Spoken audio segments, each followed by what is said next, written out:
PDF के लिए Telegram join करें। डिक्टेशन स्टार्ट होगा 5 सेकंड के बाद।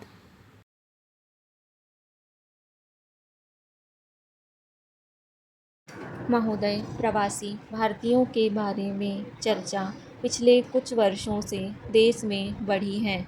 जब भी राष्ट्रपति, उपराष्ट्रपति और प्रधानमंत्री विदेश यात्रा पर जाते हैं तो उनकी भेंट वहां रहने वाले प्रवासी भारतीयों से कराई जाती है तथा उन्हें वहां आयोजनों में भी आमंत्रित किया जाता है। जब से देश में आर्थिक सुधारों की बात चली है, चीन उदाहरण को सामने रखते हुए प्रवासी भारतीयों से आग्रह किया जा रहा है कि वे भी प्रवासी चीनियों की भांति अपनी मातृभूमि में धन भेजकर या पूंजी निवेश कर उसे आर्थिक संकट से मुक्त कराएं। इस समय चीन में जितना भी विदेशी पूंजी निवेश आ रहा है या आया है, उसमें प्रवासी चीनियों का बहुत बड़ा भाग है। यूँ तो शुरू में भारतीयों को विदेशों में उच्च पढ़ाई लिखाई के लिए जाना शुरू हुआ, लेकिन बाद में अधिक अवसर उपलब्ध न हो पाने तथा अधिकाधिक धन कमाने की लालसा से अनेक भारतीय विदेशों में जाने लगे। पश्चिमी देश जैसे जैसे औद्योगिक तथा आर्थिक रूप से उन्नत हो गए, वैसे वैसे उन्हें छोटे मोटे कामों के लिए श्रमिकों की आवश्यकता पड़ती गई।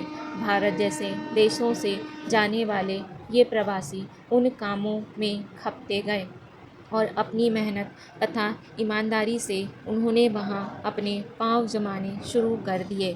अनेक अनिवासी भारतीय आज पश्चिम में बड़े उद्योगपति तथा अरबपति तक बन गए हैं। उन्होंने वहाँ के समाज में अपने लिए एक प्रतिष्ठित स्थान भी बना लिया है। धीरे धीरे पश्चिमी देशों में जब रोजगार की तलाश में भारत से जाने वाले की संख्या बढ़ने लगी तो इन देशों के लोगों ने यह सोचा कि कहीं यह उन पर हावी ना हो जाएं। प्रवासियों की इस आवक को रोकने के लिए विभिन्न पश्चिमी देशों की सरकारों ने अपने आव्रजन नियमों को कड़ा करके नए प्रवासियों के प्रवेश को कठोर बना दिया है। लेकिन प्रवासी भारतीय यहाँ अपने बेटे बेटियों, पोते पोतियों के विवाह के रिश्ते कर दूल्हे या दुल्हन को उस देश में बुला लेते हैं। विशेषज्ञ डॉक्टरों, इंजीनियरों, टेक्नीशियनों और सॉफ्टवेयर इंजीनियरों के लिए अभी भी विदेशों में रोजगार पाने के रास्ते खुले हैं। भारतीय आईआईटी संस्थान के प्रशिक्षित युवाओं की तो वैसे भी अमेरिका में भारी मांग है। भारत ने इस समय केवल गुजरात तथा पंजाब से सर्वाधिक भारतीय पश्चिमी देशों में गए हैं। महोदय, पंजाब में भी दोआबा से सर्वाधिक लोग इस समय विदेशों में हैं। कभी कहा जाता था कि दोआबा क्षेत्र में कोई ऐसा घर नहीं है जहाँ से कोई ना कोई भारतीय विदेश ना गया हो। यहाँ से गए प्रवासी भारतीयों ने विदेशों में काफ़ी धन कमाया और उसे यहाँ अपने परिवारों को भेजा। अब उन्हें अपनी विरासत से जुड़ने की आवश्यकता लगने लगी है तथा अपने देश, प्रदेश और अपने गांवों के खेत खलिहानों को देखने तथा अपने बच्चों व पोते पोतियों को दिखाने व अपनी मिट्टी से जुड़ने की उत्कंठा पैदा होने लगी है। मुझे बहुत से प्रवासी भारतीय स्वदेश आने पर मिलते हैं। इन प्रवासी भारतीयों की सबसे बड़ी शिकायत यही होती है कि वे विदेश जाते समय अपनी जो संपत्ति किराए पर या तो रिश्तेदारों को देख रेख के लिए सौंप गए थे, उस पर या तो किराएदारों ने कब्जे कर लिए हैं या फिर संपत्तियों पर मुकदमे चल रहे हैं और उनको छुड़वाने के प्रयास तो किए जाते हैं, लेकिन परिणाम कम ही निकल पाता है।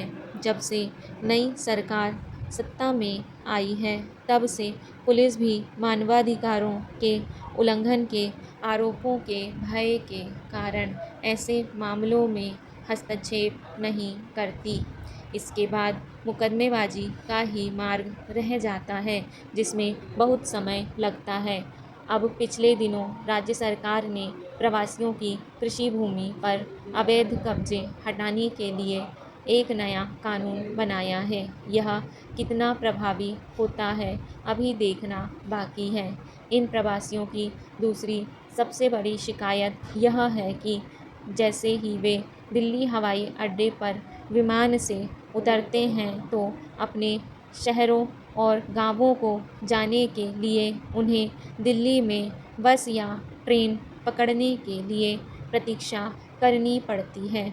वे जब बसों से आते हैं तो हरियाणा पुलिस अवैध शराब के संदेह तथा उनकी वेशभूषा व सामान को देखकर उनकी अनावश्यक रूप से तलाशी लेती है और परेशान करती है तथा कई बार डरा धमकाकर उनसे पैसे भी छीन लिए जाते हैं।